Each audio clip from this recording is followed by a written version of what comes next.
You don't have blankets in the background. So we are live. No, I'm good. We're good. We're excellent. I'm a little tilted on my book action here. I'm not sure why. Maybe some pages. Let's try to do it this way. I don't know. No, now it's tilted that way. Isn't that crazy? Hopefully some people will join us after a while or soon. If not, Carolyn, we'll just talk. Because we talk. We like to talk. If you're coming in here on the rebroadcast, welcome.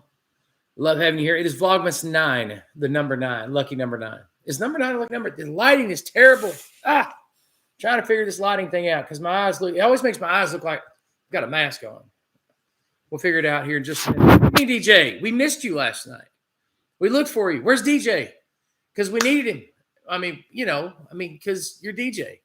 But still, yeah, I'm trying to get everything right before everybody gets here, and it's not always easy because you want the shot to look okay. Our overhead lights out. We've got lamps serving as lights. One of these days, I'm going to go professional. One of these days, I'm going to have professional lights.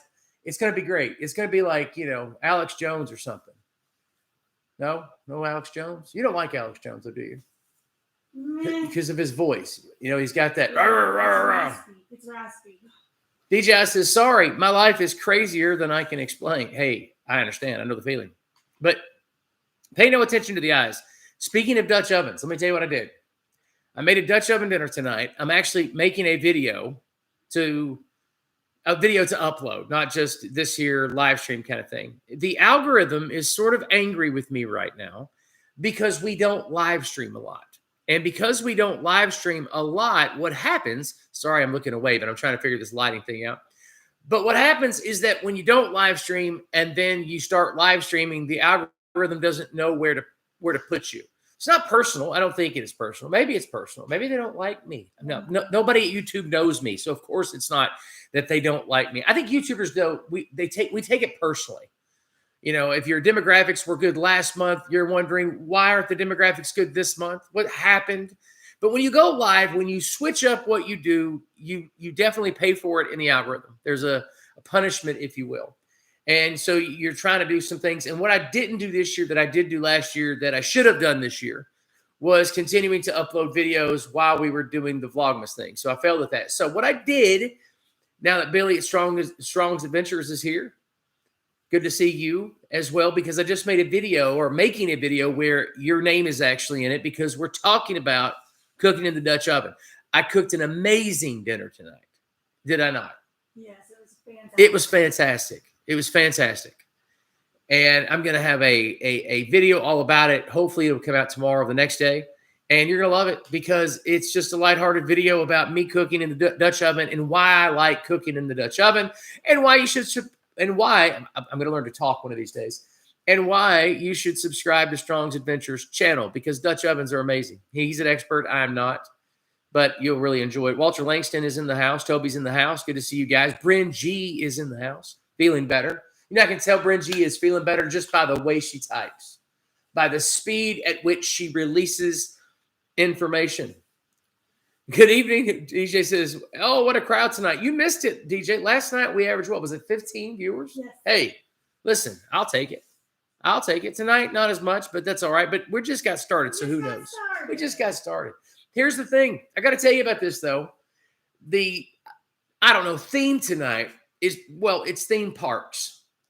Because I've had the privilege of being at Disney World around Thanksgiving, right after Thanksgiving, even Halloween, and being a part of some type of celebration of something at a theme park as big as Disney World. And it is pretty unique. It's fascinating. It stands out in our memory. And we talked about Six Flags the other night, going to Six Flags. It was amazing to go to Six Flags during the Christmas holiday season. We had a great time. But, the more I think about it, because the kids are all ready to go back to Disney World. Carolyn is getting ready to go. Like, we're thinking about it. The struggle is real after hearing about those fast passes. I don't know. But, and that's where we're going with this. I don't know. Disney, I don't know what happened. Some say it's Bob Chapek. Some say it's Kathleen Kennedy. Somebody joined the stupid train. Because now for a fast pass at Disney World, you have to pay extra, and you don't even really, it's not fast pass anymore. And I don't know. I felt so gouged. The last time we were there, we stayed at the Grand Floridian. We had the parking. They come get your car. They put it right in front if you need to drive anywhere. Of course, the monorail goes through it. It was amazing. I think we stayed there twice, if I'm not mistaken. We stayed there. Yeah, yes, stayed there twice. Yes, we did. 1 year after the other. Yes. I have a video on here, top 10 reasons why the Grand Floridian is awesome, or something to that effect. They have, when you walk in the door, there's a live orchestra playing. Like, seriously, a whole orchestra. And they're amazing. There's a soap store as you walk in as well. Yeah. One day it was raining. It was pouring the rain. You know, a monsoon in Florida. And always. And the monorail gets there, and the staff, they're waiting outside for us under the little, it was a bridge, and you got the little covering. And, hundreds of us are getting out of the monorail, soaking wet, to go and change clothes and wait for the storm to pass over. And their staff, they are waiting for us with towels and robes. Yep. Wow. Amazing. Nobody does it better than Disney. But now they're trying to gouge you for even more money. It makes me a little more nostalgic for the simple holiday with the family. That's all I'm saying. Strong's Adventure says, I'm no expert, but I do play one on YouTube. Exactly. And I told you guys the other night, somehow I have ended up, according to at least 3 or 4 different Russian people from Russia who speak Russian, because that's what you do when you're from Russia. They left comments telling me how I was an expert in the Appalachian Mountains. And you could say that. I have some paperwork that would indicate I know a thing or two. But they claim that I'm in a textbook. I want to see the textbook. It may just be an example of a fool on YouTube. I don't know. Even still, I would like to have a copy of it. Juan Thomas says, Kilted Adventure says, I'm not a Disney World fan, but Christmas is a nice time, and I would love to do a half marathon there. We love Disney, but Disney is morphing into something else. I mean, have you seen any Disney movies lately? No. Nobody's watching them. They're weird.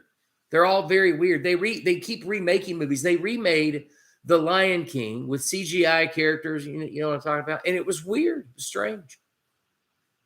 Could you read the textbook if you got it? I've read a few in my time, Brandon. I've read a few in my time. Not too complicated. It's right there. There's chapter subheadings. But wherever you go,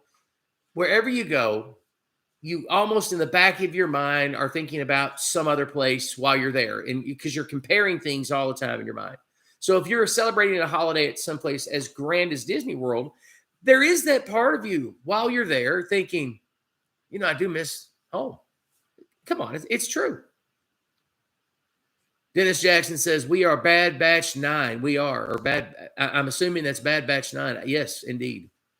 Brenji said, in Russian, yes. And you know how, Bren?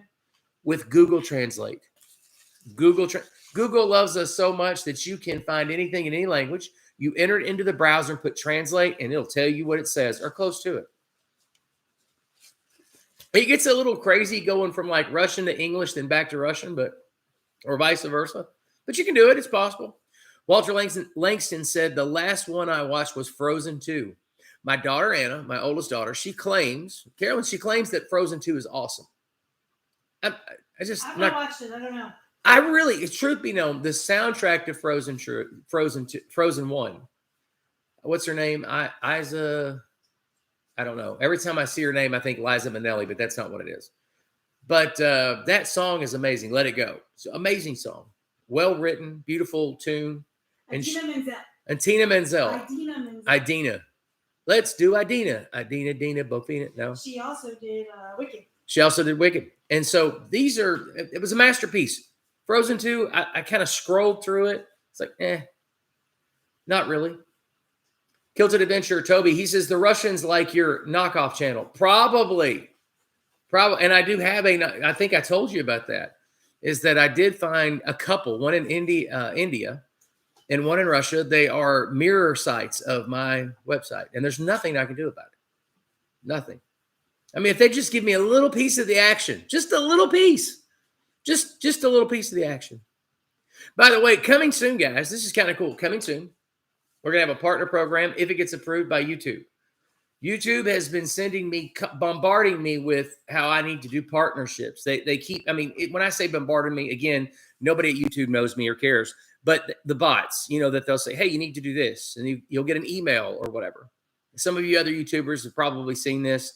If you're just starting on YouTube, trust me, it's coming. And they say, you need to do a partnership. So I'm like, finally, I'm on the couch. I'm kind of doing some admin stuff for my channel, cleaning up some of the old tags that I used to describe the channel, adding new tags, things like that. Put in a few hours of work today. And finally, I hit the button that says, start your partnership program. I'm like, all right, fine, I'll do it. So I did it. I hit the button to start the partnership program. And they said, okay, give us 24 hours to think about it. And I'm like, wait, you asked me to be in the partner program. I didn't even want to do this. I thought maybe might be nice. And, but a year or two has gone by and I've let it go. But then all of a sudden when I say, okay, let's do this. Oh, we're going to think about it for 24 hours and we'll let you know. Whatever. Kills an Adventure, or Juan Thomas says, Bill, comic books don't count. Have you read comic books lately? They're full of all kinds of high-minded ideas, concepts, physics, astronomy. I mean, it's pretty intense. I don't read comic books, but I'm just saying. Dennis Jackson says, back. I knew what you meant. I knew exactly what you meant. Dennis Jackson said, have you heard about the new Genie system? That, Dennis, is what I'm talking about. The Genie system at Disney, that is enough to make me go, you know what? I don't want to do this year. Seriously, we were thinking about it. I got a grandson. We wanted to break him in, man. You get the stroller. You go when it's hot as all get out. So they'll cry the whole time. I'm kidding. But we were thinking about it, doing the whole thing where, letting his parents, my daughter, my son-in-law, letting them go play. And then we keep the baby most of the day. It was kind of the idea. All day. We'll go to the pool, play around, come back, do the grandparent thing, meet up for dinner. That's it. It was going to be, we were really talking about this just a few weeks ago. And now, because of the Genie system, I'm like, nah, no, I'm not going to be taking how many we have now? Seven people in the family. I'm not going to be taking my 7 people down there and spending money to where the Genie system is actually making things the way it used to be before FastPass. Makes no sense at all. Toby at Kilted Adventure says, travel excursions to Siberia. You should definitely do partnerships. Like I said, they're thinking about it, Toby. After telling me to do it, me sending in the little application thing that promises that I won't do mean stuff on here. Like, you think the algorithm would know what our channel is? It's me being a goofball while we're in the mountains. I mean, that's pretty much sums it up. There's no tag for that, but I mean, you could probably make one. Mark says, you want that in rubles? Rubles? I was trying to do a Russian accent. It didn't work. Rubles? I can't do it. I'm not good at accents anymore. I don't know. I can't do it. But Mark says, you want that in rubles? You know what? Not right now, because the ruble isn't worth a whole lot. Mark says, just a little bit of what they make. Just a little, but not more than, just a little bigger than ruble. Look, lots of rubles. It's good to see everybody in here tonight. But we are going to start a partnership program if YouTube approves. Hashtag, Toby says, goofball in the mountains. You know what? That wouldn't have been a bad name of this channel. Like I said, from the very beginning, we had a branding issue on this channel because I named the channel Bill Marion. I really didn't know. I didn't have a channel yet. So I put it Bill Marion. By the time I started making videos, if you watch my earliest videos, I come on with the different names in 2 or 3 different videos and finally settled on Nose for Life. And then by the time I realized that I had branded wrong, I looked over and realized I would most likely lose subscribers by changing the name of the channel. Weird. DJI said, I'm still here trying to get my 1-year-old back to sleep. He didn't sleep at all last night. DJ, that is more important than this. If you need to go away, go away. I totally understand. If my grandbaby was here, I don't know about Vlogmas. There, I said it. If the grandbaby were here, if Ezekiel were here. I already told you the week that they are here, I will not be doing the admin stuff. Because Carolyn has already resigned that week. She's like, no, I'll probably be holding the baby for a moment. Maybe. You never know. I might share. We love this kid. You have no idea. We just sit and count the days. I had a dream about him. It's like, this kid has been in my life less than a year. And I actually had a dream about him that I was reaching to hold him just a few nights ago. Weird. Isn't that weird? Like, he didn't exist. Then all of a sudden he's in his mama's tummy. And then he's here. It's just amazing to me. It's like, perfect. And you got to understand something. I don't like kids. It's the truth. I don't like kids. I like my kids sometimes. I like most of the time. Sometimes. I love my kids all the time, but like them, no. They'll tell you that. They don't like me all the time. That's human behavior. It's normal most of the time. But I love my kids. I adore my kids. But kids in general, I'm not a kids person. Some people, they're just natural. They love kids automatically. Toby remembers when I helped out at BBS down in Chattanooga. I wasn't the greatest BBS person. I did it because I was asked to. I didn't like helping in the nursery. But then all of a sudden, the grandbaby comes around, and then it's like your eyes are completely glued to this amazing, amazing little person. It's awesome. Toby says, I'll support you via StreamYard. Ezekiel is a beautiful child. Thank you. Thank you, Toby. Yes, he is. He's my heartbeat. Ron Thomas says, babies are awesome. And Baker said, I was going to name my channel Barf Baker. Almost just classic. It's one of the top 10 comments. That's great. That's top 10 of the whole Vlogmas. That is awesome. We have to start calling Barf Baker. Barf Baker. You need to change your name to Barf Baker. That is awesome. Baker, do you make content for YouTube? I didn't check to see. Do you make content? And if I've already been to your channel, don't remember it, please forgive me. When you do this all the time, and some of you other creators know what I'm talking about. You're trying to learn. Speaking of which, I've accessed this place to kind of do a film school kind of thing. It's on the cheap, but there's some things I need to learn in order to go to the next step of what I'm wanting to do, which is make a movie. We actually had somebody recently invest into that project with us, I should say. They partnered with us. And Carol, I don't know about you, but that thrilled me. And it sort of motivated me to go, I need to get moving. I'm not getting any younger. So I'm having to do some film school kind of stuff, like make sure that, making a YouTube video, got it. It's that whether you like the videos or not, making a YouTube video, not hard any longer. But to try to make a feature length film, writing wouldn't be the hard part of this, but putting it together, making sure that I'm doing everything right. There's some more learning I've got to do. I need to do some more ciphering, Jethro. That's from the Beverly Hillbillies, in case you're wondering. But the Kilted Adventurer says, Baker Barf, hilarious. Bill has some interesting theories about sci-fi. Theories, not theories, Toby. Those are factual. In fact, I just did I had to do, to catch up on some sci-fi to teach something this summer. I had to go back through my notes. To catch some of you up, I did a class at my last church where we talked about Christianity in science fiction. It's a fascinating topic if you've ever looked into it, and how science fiction has portrayed Christianity. It changed from the 1950s and 60s, and it changed and went darker, and more of secular humanism kind of took over science fiction. And now a whole new bird has come in. And so I taught a class about that. And for something I'm doing at the church now, I needed to catch up on that stuff. And so I ended up having to go back through Kubrick's movie, Space Odyssey, which is a fantastic movie. It's one of the greatest movies. You just watching that the other night? Yeah. For this, I had to watch it. It was like 2 nights ago, wasn't it? Or was it last night? Last night. Yeah. And so I had to go back through it. I scrolled through probably 50% of it, because I've seen it 1,000. I own the movie. And I scrolled through a bunch of it, but to take the notes to go back into this moment in science fiction, when Stanley Kubrick kind of altered where science fiction was going. From that point on, science fiction changed. And it's interesting because you have to know a little bit about Stanley Kubrick. And again, if you're a movie buff, if you love movies, make sure that you understand my standpoint on this. You cannot agree with somebody's standpoint on something and still appreciate the art that they've made, even if you don't like the art.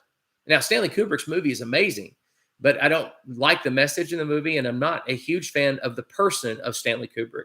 But his art, well, if you don't like the art that he creates, you're not really criticizing the art. The art's criticizing you, because it's universally accepted that this guy's amazing. So I'm not talking about his ability to make movies or what he makes, but the messages that are very blatant in his movies. They're counter my personal beliefs and counter to a lot of people. It washes over them. They don't realize what they're digesting. And this isn't an anti-movie rant or anything like that. I didn't mean to go all into that. Toby started it. Blame him. Sorry about that. Toby says, I still have the cup you gave to all the graduates. It's one of my treasured possessions. You're awesome. You are awesome. Juan Thomas says, I love the Twilight Zone. I adore the Twilight Zone. And, you're talking about early 60s in the Twilight Zone. Stanley Kubrick comes around, and even some of the messages in the Twilight Zone take a huge shift. One of my favorite episodes that always brings a tear to my eye, and I haven't seen it in a long time. It's this guy. It might be played by the dude on and I used to know his name. He died a few years ago. He's the dad on Beverly Hillbillies. I think he stars in it, but apparently he's dead, but he doesn't know it. It's one of them that you don't know he's dead until the end of the episode, but he's dead. He's walking around and he meets this guy who, he says, well, you're dead basically. And if you'll walk down this trail, you can come to heaven, but it's a trick. And he knows it's a trick by the way the guy is describing heaven. And basically the way he's describing heaven is very sterile, very dull. But then this other guy comes around and says, that's not true. If you go down this path and blah, blah, blah. Anyway, it always makes me, Buddy Epson, thank you. And it's just a beautiful episode, but there's so many uplifting aspects, moral lessons in the Twilight Zone that I appreciated. Whereas, again, things become grayer in 1968 and on. Things become grayer. Right and wrong becomes more, again, secular humanism, not humanism in general, but secular humanism. I start talking about that and everybody just gets real quiet. And I'm like, man, jump in here. Help me out. Movies, if you've watched the movie Interstellar, fantastic movie. And I've lost that director's name in my head. But anyway, Interstellar is a love letter to the Space Odyssey 2001. It's a love letter. And it's a beautiful movie. But at least, what's that? Chris Nolan. But at least it kind of turns the theme of Space Odyssey back into a different direction. And so it's definitely on purpose what Stanley Kubrick does. Juan Thomas says that's the show where him and his dog, right, they're out hunting and the dog drowns and he jumps in and drowns. That's what happens. I'd forgotten the nuances of the plot and whatnot, but that's it. And it's precious. It's just one of my favorite episodes. Then you have the terrifying episodes of the Twilight Zone. Like Talking Tina. My name is Talking Tina. You remember that one? Scary. Oh, it was so scary. And then the toys that are in the big bowl, and they get down there and they talk. Anybody remember that? It's scary. What about Full Metal Jacket? Well, I mean, there's obviously that's a movie that kind of hits you in the face. It is one of Kubrick's more interesting movies. I think it's the movie he probably wanted to make in the early 60s, but he was limited to what he could do. The more I've learned about camera work, the more I've appreciated Kubrick in Full Metal Jacket. As far as the messaging, it's what you would expect. It's an anti-war film, but it's also about the insanity. Full Metal Jacket sometimes is almost like an answer to Apocalypse Now, or maybe a recreation of Apocalypse Now, but in a manner that appeals to all Marines or all soldiers. Whereas Apocalypse Now, you got this guy, he's going on this secret mission. He's kind of like a super soldier going to assassinate another super soldier. And so you kind of lose a commonality with other soldiers or other Marines in a story like that. And it crosses into the lines of, can you or can't you suspend disbelief for a few minutes while you watch the plot play out? Because it seems a little bigger than the average guy or average gal in that situation. Whereas Full Metal Jacket, these are common soldiers, common Marines doing common things that are insane, which again, that's what Apocalypse Now was about insanity, and Full Metal Jacket seems to be the same way to me. Bryn G said they had a lot of terror episodes. Yeah, you got to sell the show, and people loved watching the serious ones. I remember the one where it was like a copy of the Earth, but it was really just mannequins. And when people got there, this guy turned them into mannequins, and so these astronauts landed. They thought they were on Earth, but everybody's like frozen in time. And so after a while, they froze it. Anyway, it was very scary.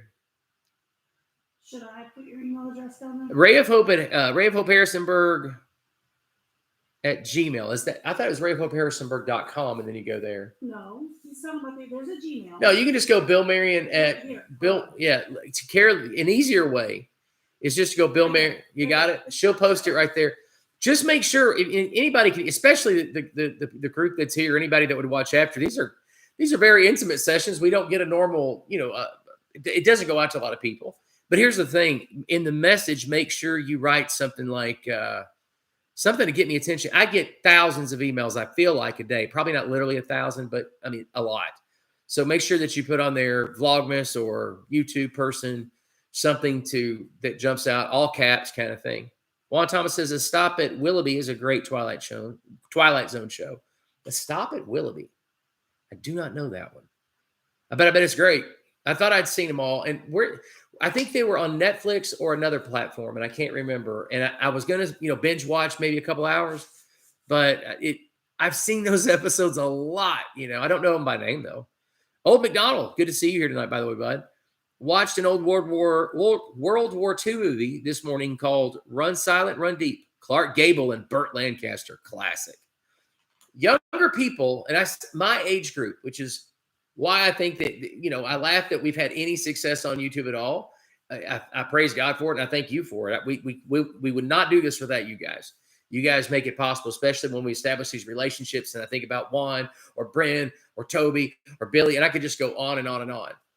And don't forget Mark. And don't forget Mark. Oh, how can I forget Mark? That's why we do it. So it makes it really, really enjoyable.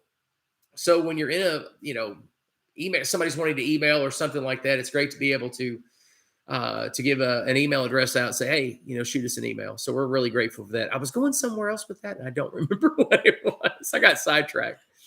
It happens all the time. I'm sorry. See, when you edit videos, you don't have to worry about that. You can just cut that out and put it somewhere else, but when you're just talking and hanging out, you guys get to see how ADD I really am.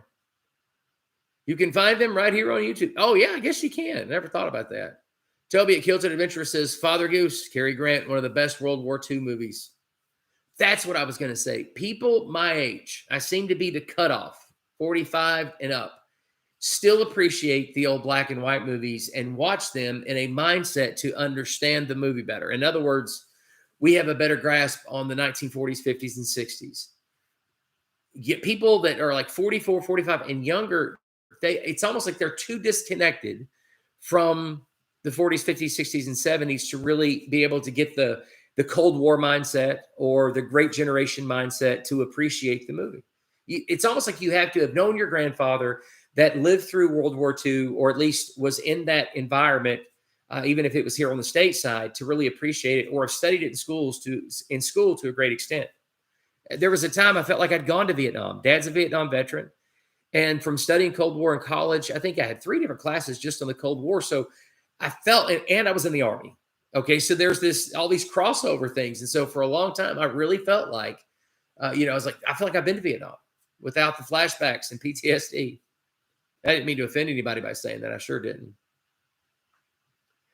Toby says, I watch the boot camp scenes from that movie occasionally just to watch the politically correct grime from today, including corporate, off of me. Confession is good for the soul. Movies now are made by a committee, and they're not going to be as good as a Kubrick movie. Francis Ford Coppola. They're just not going to stand up to those movies.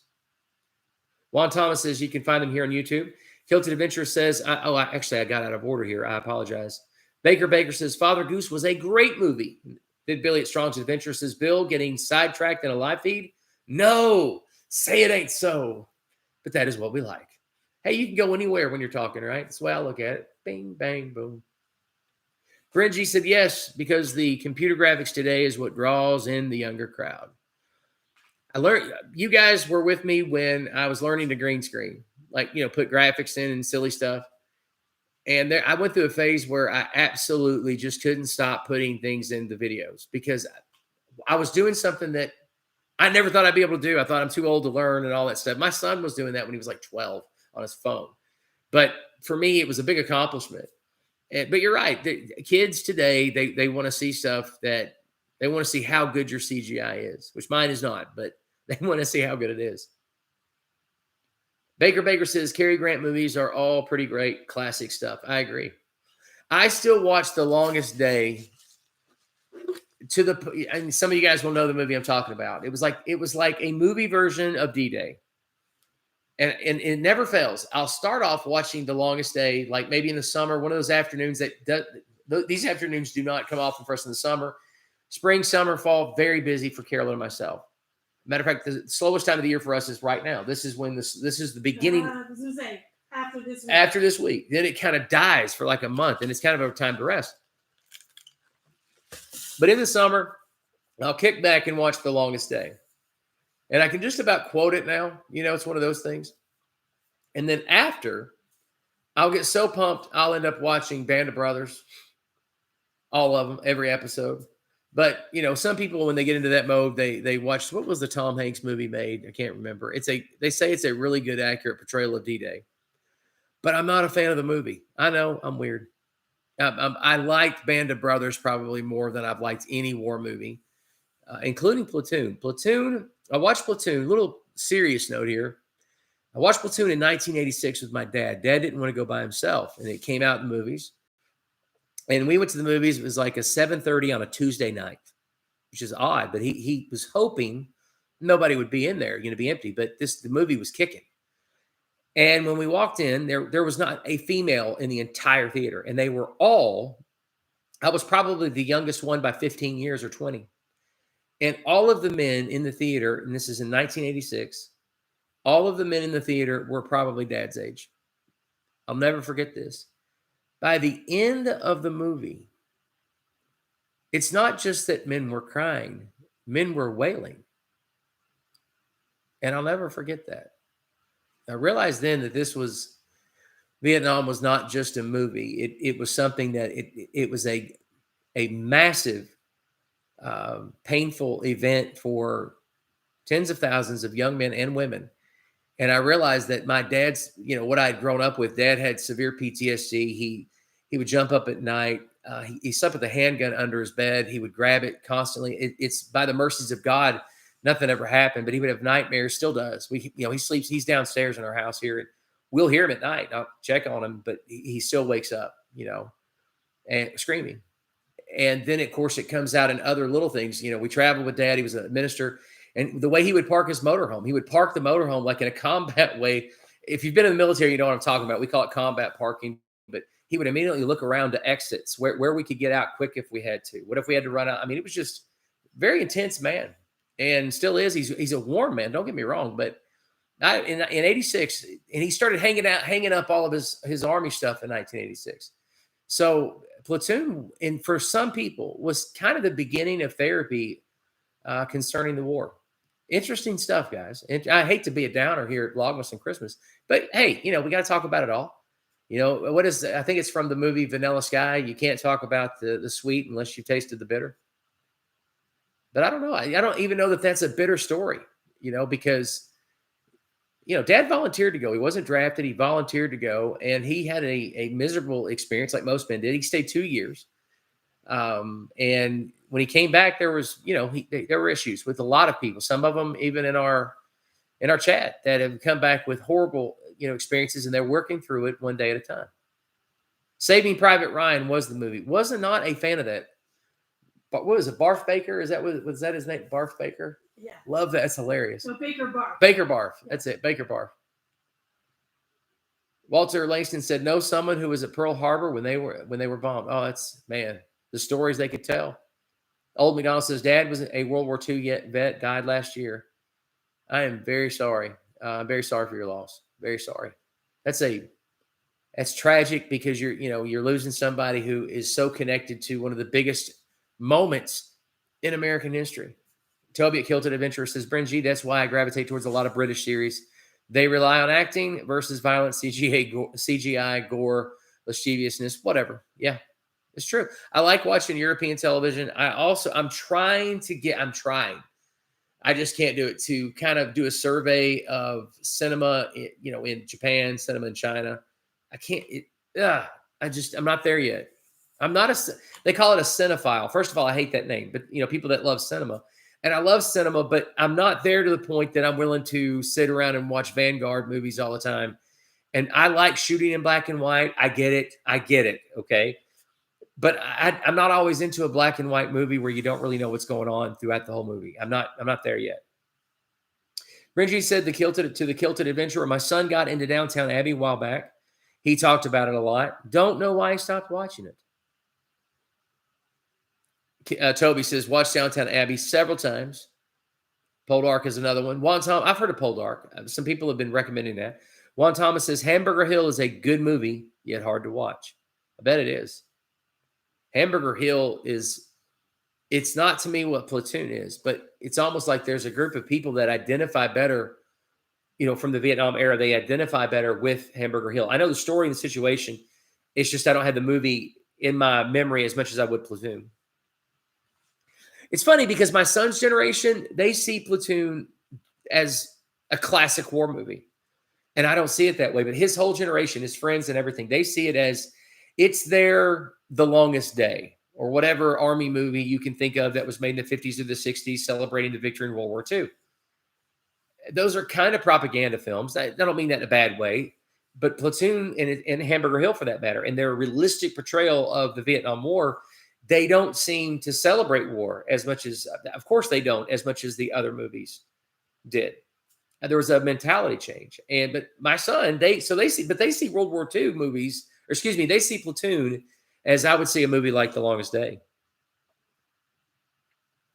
Baker says, "Oh no, what have I done? British flicks are good." He's getting a thumbs up. Walter Langston said, he told me a few stories before he passed away. That's awesome. To sit down with somebody from what they call the greatest generation. You think about their accomplishments. It is beyond our imagination. And I know that we're in the middle of an information age, unlike anything anyone has ever seen. I realize that we are in the middle, and it doesn't seem to end of innovation right now and communication. But my goodness, we went from barely in a car, and this is one generation, we were barely all driving, to having not just mass communication, but massive travel. Look at our interstate system. Look at the trains, the planes. I mean, it's just insane. One generation. And now the things that we're doing is phenomenal, but we stand in the shoes of that, or we walk in the shoes of that previous generation. DGI says, Bill, I sent you an email to billmarried5@gmail.com from my email, DJ Phantom Productions. Outstanding. I will check it. If I don't get to it tonight, it's only because I have work to do, because I have a wedding to do tomorrow, or a rehearsal. I think it's a rehearsal tomorrow. Rehearsal. And I want to make sure, so please forgive me if I don't get right on it, but I promise I will. Kilted Adventurer says, what about Forrest Gump for the vets? I like it, but I'm not a vet. What about Forrest Gump? I watched Forrest Gump. I said this the other night too. I watched Forrest Gump before, because it's Mom. Mom hates Forrest Gump. She hates it. If she comes in here, she'll talk about Elvis and how much she hates Forrest Gump. I think Forrest Gump is so charming, wonderful, and the timing of the movie was perfect. But there are some movies that it wouldn't matter when you released them, they would be a hit. And so here's the question I'm going to ask everybody here in the chat. If they released Forrest Gump right now, do you think it would be the same hit that it was back in 1994? There you go. Old McDonald says, Ken Burns, The War is one of the best documentaries I've ever seen. Ken Burns is an amazing filmmaker who revolutionized documentaries. I can't remember what the name of it is, but it's his Civil War series. Fascinating. There's a technique that you can use with iMovie where you pan in pictures so that you have something moving, because our consciousness right now, we get bored if the screen isn't moving. If we're watching TV, if something isn't happening, we tend to turn the channel. And so what he did is he kind of had the style in that movie where he would make the pictures kind of 3D, and then he would pan to them. And guys, even the button on iMovie it's called Ken Burns, and you can move the camera around pictures so that there's movement in your videos. And I use it all the time. And you see YouTubers all the time, and they got that from Ken Burns. Good stuff. He also had the Pacific Great documentary. Haven't seen that one. DJ said, no rush. Check it when you are free. I'll try to get to it as soon as possible. Mark says, we are notified that there's a fugitive on the loose. In the next town over about a half hour ago. There's a fugitive on the loose. I wonder if he's watching my channel. Because he needs to hit the like button, and he needs to leave a comment or say something here in the chat room. Don't you agree? But I hope they catch him. Bryn G says, no. I don't know. And what they're saying no to is whether or not Forrest Gump would be a hit right now. Yeah. Because the country is so divided. And I think about the characters and the interaction in the movie. And I think about the conversations we're having now that a lot of us resist because it's some of it's stupid. Some of it's good. We need to have some of these conversations, but some of it is crazy. So if I try to watch Forrest Gump now with a modern lens, oh Can you imagine the controversies? Just think about it for a minute. Just go through the movie and go, yeah, that scene. Yeah, that character, even though they're amazing characters. I love Forrest Gump, but I also admire movies that stand the test of time. And I don't know how to put my finger on that. I'm not saying that these movies that stand the test of time are for everyone, but it's just interesting. Let's do this. What kind of movies do you guys think would stand the test of time? Just that they would last. And by the way, that dish that I made in the Dutch oven tonight, it smells good now. It still smells good. So great.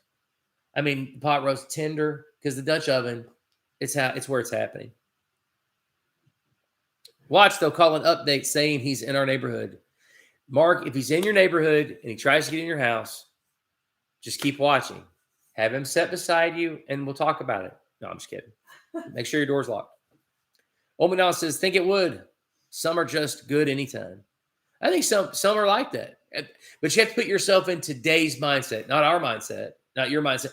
You know, what would society think? Would they be as good? There's nothing like going to a movie and enjoying it with everybody around you. There's something great about that. I'm going to give you another example that might blow your mind. The movie Avatar. You know the movie Avatar. When it came out, it was a blockbuster. We saw it at the big IMAX in Chattanooga in 3D. And I was like, wow, the special effects are amazing. But that's been some time ago. My kids were little enough to still get in trouble in the theater for acting up. You know what I'm saying? And I remember, oh, it's a great movie. And it broke every box office record. And years later, it came on television and I couldn't make it through the movie because the plot was stale. And it's just a reused plot. Bad guys want something that the innocent people have. And so they overrun the good guys. And it's a movie about scarcity and all that kind of stuff. And it's a used plot. It's beat to death. So it's an eye roll. So they were talking about the new Avatar movies and they're delayed in this. And I'm like, if they don't improve, I don't know if I'm going to make it through one. So I don't think Avatar, I know some of you probably disagree with me. I don't think Avatar can stand the test of time. Did I miss one, Carolyn? She said, I agree, Billy. And the way Hollywood is now, you probably won't have to wait long for a reboot of Forrest Gump. You're exactly right. Starring Denzel Washington, which I would watch that. Listen, let me tell you something right now. Denzel Washington, I'd watch any movie Denzel makes, I'm going to watch. He's just amazing. Good Christian, man.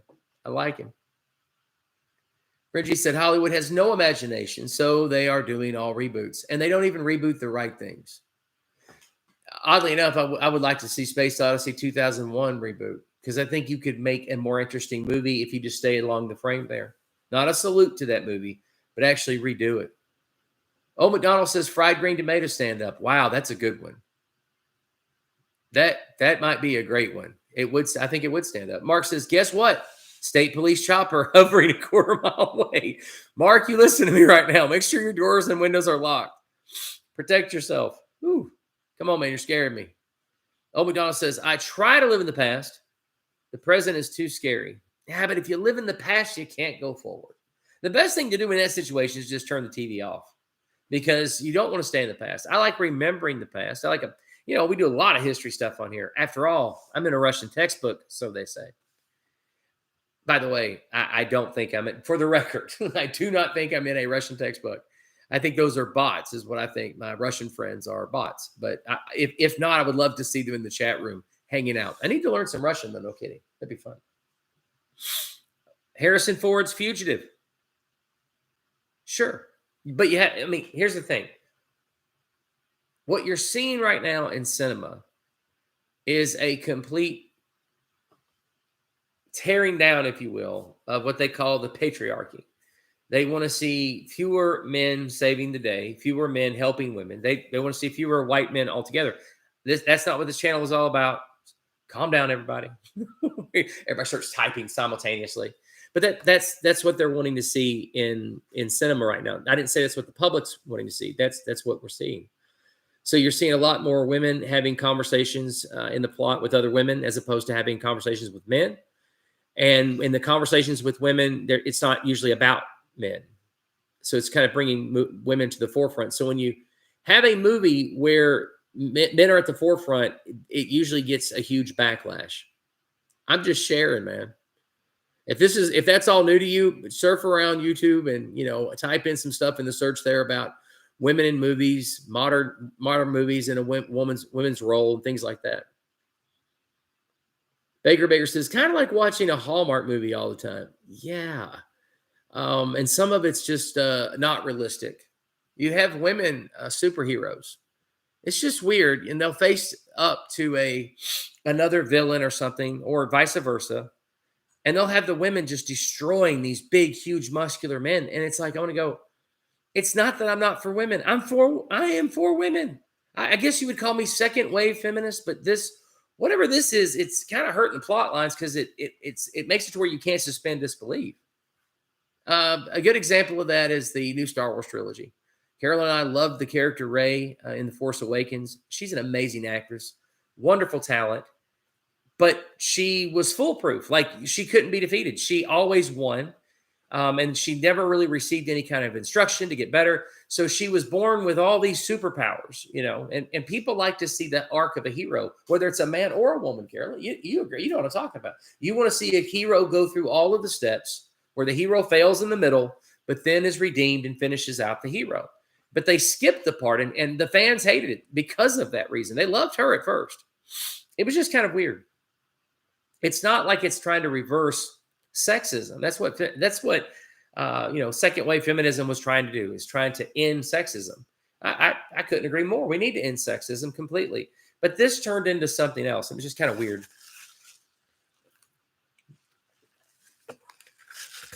Toby at Kilted Adventure says, this is another reason why YouTube is becoming even more relevant. Yes and no. I mean, it's going to hit YouTube as well. I mean, there's no stopping it. There's no stopping it. It is an agenda.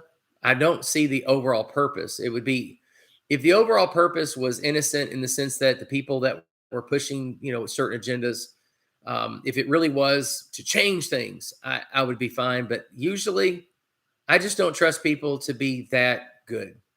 Usually there's money involved somehow. That's all I'm going to say about it without this stream getting, you know, crazy and weird and demonetized. But there's just some weird, these movies, like the Star Wars trilogy, it lost money. And then you're having to ask yourself, how is Disney, because Disney owns Star Wars, how is Disney okay with that? How is Bob Chapek, you know, okay with the fact that no longer is the CEO of Disney the CEO of Disney? They run Disney. But he now answers to a woman that's actually a representative of the board. Ooh, that's a big change at Disney. Look into that. Talk about it amongst yourselves. But they've lost money on some of these properties because of their agenda. And they've joined, like Warner Brothers has the same agenda, Sony, and the list goes on. And you're thinking, why would they risk losing millions of dollars in these situations? I don't know. I mean, I've got ideas, but, you know, I don't know. You'd have to watch other channels and hear their ideas about why that shift is. Again, if the idea was pure, at least I could deal with the fact that I just didn't agree with their ideas. But it's never a sweet, wonderful, we want to push women to the forefront, we want diversity. It's never just that. There's usually other things involved. Brent G says, I was told that the new James Bond is going to be a female. Yuck. Yuck. Well, it's, again, I don't mind at all watching a woman superhero, woman. But James Bond, Ian Fleming's books about James Bond, he is a man. And even in this last James Bond, that I'm not going to give the plot away, but because Carolyn hasn't seen it yet, I've seen it. Some of you may not have seen it. No spoilers. It seemed to tie everything up to go a different direction. And so the opportunity to do that is there, but I'm out. Right. Because what makes James Bond so unique throughout all the time that we've had James Bond, since Ian Fleming put his pen to paper, actually it wasn't pen, it was ink from a typewriter, but since then, is a very flawed man in a very flawed world that shows us some excitement that we get to participate in, whether it's accurate or not. And it's probably never accurate the way it is in a James Bond movie, okay? Ever. But we can pretend for a moment that this character really exists because Ian Fleming was in the British intelligence. He knows about spies. He was a part of the program that they literally took someone who passed away, who died, and put all kinds of documents on him and in a briefcase and threw him in the ocean for the Nazis to find him so that they could have a decoy for an invasion, which I find brilliant. And Ian Fleming, who penned James Bond, was a part of that program. Fascinating. So making James Bond a woman, it's not so much that, again, that I care about a woman being in the forefront. Of course not. I have 2 daughters, and I want them to be the CEOs of the world. I want them to dominate. But there's a difference between that and reassigning a character, reassigning the gender of a character. That just doesn't make sense. I'll give you an example. Mary Tyler Moore. I know she's not a hero as far as superhero and super spy, but let's just go with me. Some of you know Mary Tyler Moore. Wonderful actress. I used to imitate her. I can't do it anymore. But she was wonderful. I remember watching reruns of the Dick Van Dyke Show on TBS way back and then Nickelodeon later. Loved her on Nick at Night, but you could tell, or loved her on Dick Van Dyke Show. But she was her own thing. Imagine trying to make the Mary Tyler Moore Show. You're going to reboot it because we're rebooting everything. And instead of calling it Mary Tyler Moore, you call it Michael Tyler Moore. Huh? No, I mean, seriously, folks, if you're my age and older, you remember Carolyn, do you remember Mary Tyler Moore? Vaguely from my mom. From your mom. See, I'm 8 years older than Carolyn. Yes, I robbed the cradle, and I am not ashamed. I'm 8 years older. I was 30, and you were 20, just turned 27. No, you were about to turn 20, or about to turn 23. Yes. Sorry. You were about to turn 23. So as far as those shows, you probably don't remember. I was telling Carolyn about Lost in Space the other day, and it was hilarious. But here's a good one. Watch Lost in Space, 5 minutes to remember it. By the way, do you know who did the music for Lost in Space? A man by the name of John Williams, who did Star Wars and Spielberg movies and all that stuff later. But at the time, he was doing Lost in Space. But go back and remember Judy Robinson and Will and the rest of them. Then watch the new one on Netflix. Most of you will probably turn it off. I don't know how it got renewed for a 3rd season. Now, in full disclosure, I've watched at least 25 minutes of every episode. I can't make it through a whole episode. There's so much filler. There's so much filler that it just annoys me. But not bad special effects. Plot line is terrible. But they've reassigned the roles and the emphasis on the whole thing. And that's kind of the direction everything's going.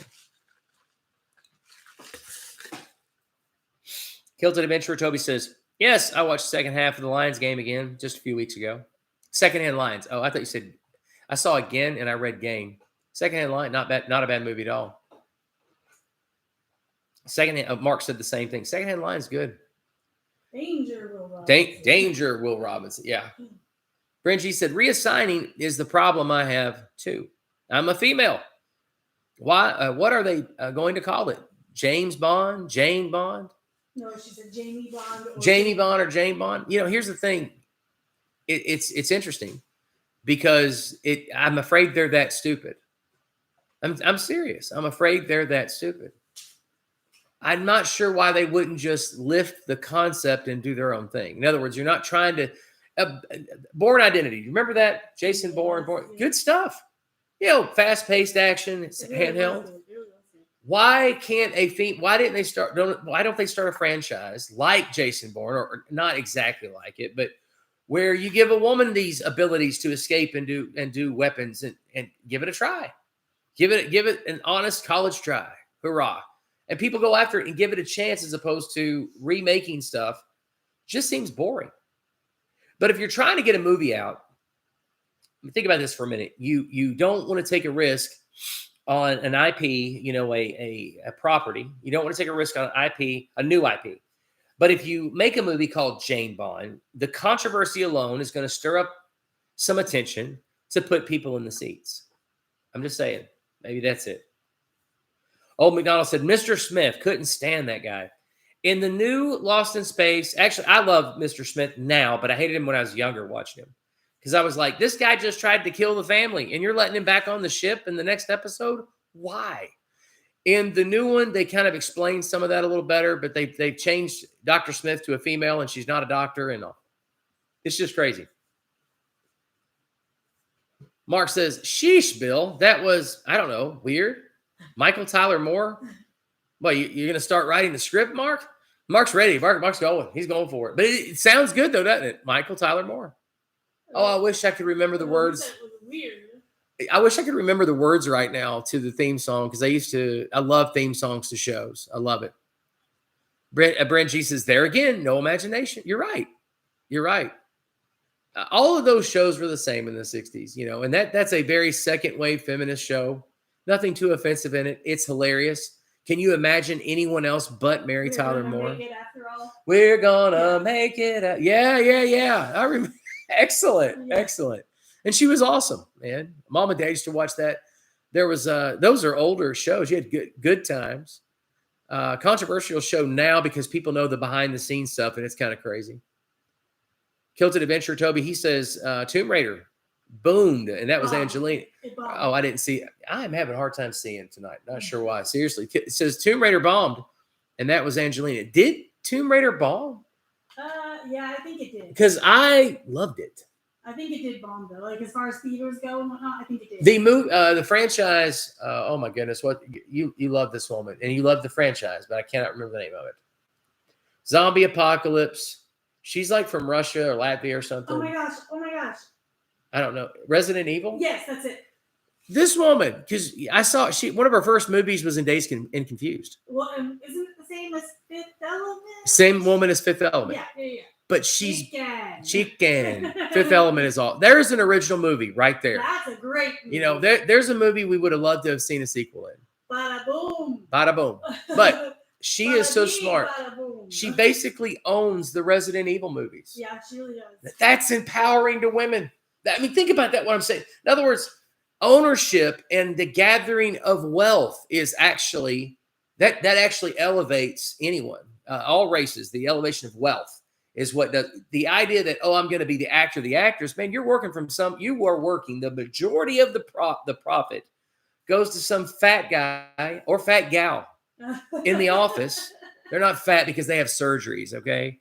They look perfect on TV because they have doctors. But the reality of it is that doesn't really perpetuate or help anything. Wealth is what pushes, that status change is ownership. And that's one of the reasons why I'm suspicious of a lot of these gender swapping kind of things going on right now in stories is because Ghostbusters, the new one was terrible. Not the new one that's out now. Oh, they do another one? Yeah, but this. Hold on. This is not the new one they did. The new Ghostbusters now though is they just pretend the last one didn't happen, and the original characters come back for a howdy doody. Okay, I haven't seen it yet. No spoilers. I'm sure the good guys win. I can ascertain that the good guys win in this one. And I'm sure there's a ghost or two left over to fight in the next one. But you bring up a great point. You start a new Ghostbusters with all women. Who in their right? Well, we know who. We know who because the email leaks. Sony's emails all leaked out during that time period. So we know who and we know why. But the fact that there was no apparatus in place to put a stop to that movie, like somebody should have said, "Look, these ladies are amazing. They're wonderful talents. They put them in a movie." But if you're going to put 4 movies in a classic franchise, you're going to have what's that? You mean 4 women in what did I say? 4 guys? Movies. You're 4. Sorry, 4 women in these movies. Not only are the man babies going to cry about it, but it's going to look weird because we have all the images in our head from the 1980s. It's going to mess with everybody's mind. And then he messes with the colors. By the way, it's not even filmed in New York. It was filmed in Atlanta, and New York was a part of those first 2 movies. Seeing the skyline. New York is a character unto itself. Yes, it is. And it's important if you have a movie that's supposed to be in New York. I want to look at people and go, I know you're wanting a tax break. I know you are, but you're missing out on this other character that's in the movie, which is New York. Anyway, I'm on a rant tonight about movies. Listen, I need to shut up. I'm sorry. I get carried away. Old McDonald says, best part of Mary Tyler Moore was Betty White. Oh, and she's still kicking, isn't she? Betty White's still alive. She is still alive. Love Betty White. Golden Girls. Oh, Golden Girls, hilarious. Bryn G said, I remember my dad had to watch Hawaii Five-0. Classic. He didn't watch much TV, but he had to watch Hawaii Five-0. Not sure if he would like the new series if he were live, but I like it better. I haven't watched the new Hawaii Five-0. I think it was released right after Lost went off the air, if I'm not mistaken. Oh, really? So it goes back. Interesting. Because it is a tradition that a network, this is a true story, go back and look it up. It is a tradition that somebody, one network, has got to film something in Hawaii. Why?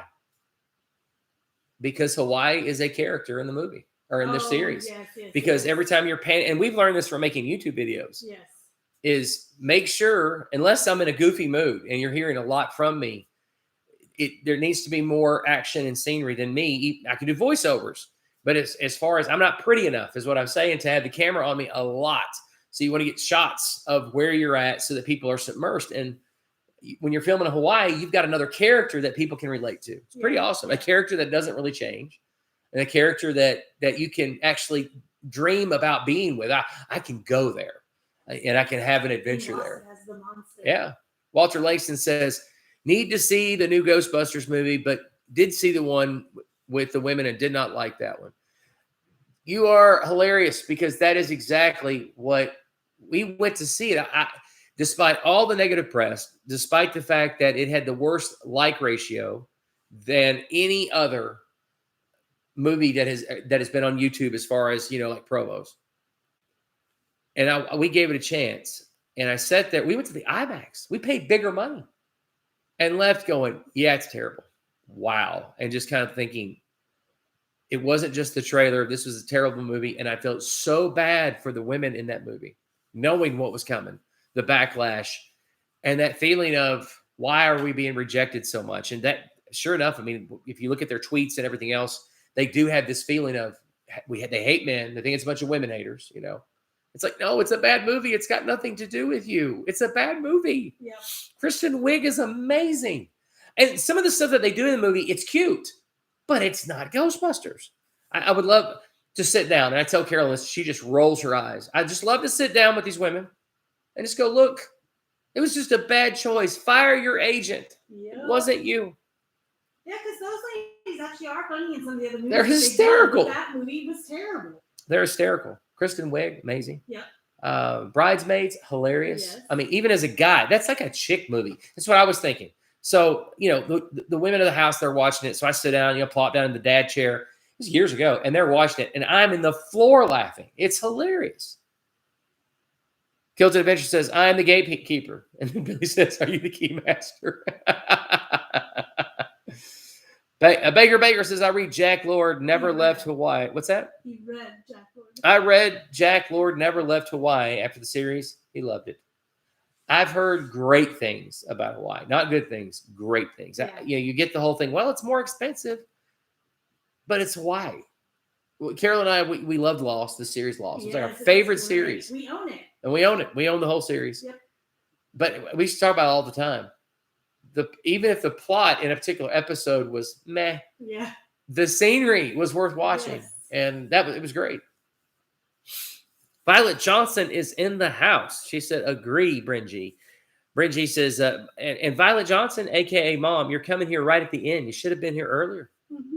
Because I was like trying to hone you in. I kept mentioning you and Elvis. I don't know. She missed it last night. You missed it last night because I was talking about how Elvis may not be in heaven. And I knew that if you were in here, we would have a great debate. It would be awesome. Kills Adventure says, everybody's saying hi to Mom. Oh, that's very sweet. That's very sweet. Well, what me and Mom were agreeing with Bren was earlier on, she said Bill Marion is the live stream master. I don't think I'm a live stream master. Oh, I don't think I'm actually. I think if I had negative. I think if I had a studio, it would be better because I feel because the face. Maybe Carolyn can do the makeup because I always feel crazy with the lighting. What do you guys think? A little makeup? I don't know. Yep. I'm much too insecure. Walter Langston, have you ever seen the Harry Potter movies? No, never seen them. DJ says, can you? Can't believe you've been on for an hour. Time flies.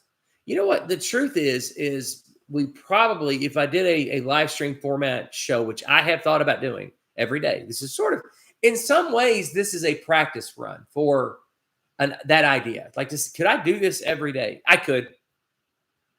I don't know how to integrate news without being negative. How can you? Because the news is negative right now. And I don't know, I don't want to just make fun of people and do some, things people do on YouTube.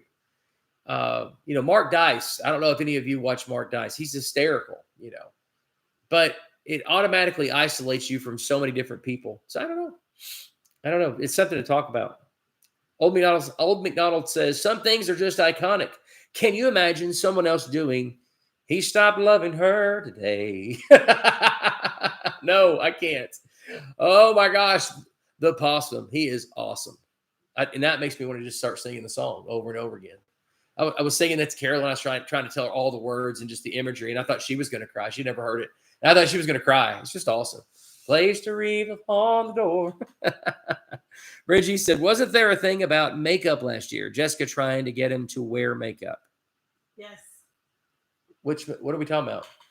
There was some, actually, I think they had a bet going, something that you had to do by a certain time or something, and they were going to get to put makeup on you. I honestly don't remember. Yep, they failed. They were supposed to get me to 10,000 subscribers. Yes, that's right. And they failed. It's an epic fail on the kids, but it's okay. But they were going to put makeup on me. It was going to be fun, and we had it going on. I don't know. It's one of those things. Well, guys, I want to thank you so much for being in here with me tonight. Vlogmas 9 has been awesome. And we have averaged 9 people in here on Vlogmas 9. And I'm thankful for the 9 people. Reminds me, weren't there 9 ring wraiths in Lord of the Rings? Yes. Chasing the ring. See, that makes it even more special. Make sure, guys, that you have hit the like button, that you've hit the subscribe button, that you've hit the, hey, I'm in button. We don't have that one yet, but we're working on it. And if YouTube would get off their derriere, we might have a partnership program coming soon if they get off their derriere. We love YouTube. We're thankful for this platform. And if I'm hoping to see you guys tomorrow night. We love you guys. We thank you very, very much. Good night, Mom. We'll talk to you guys later.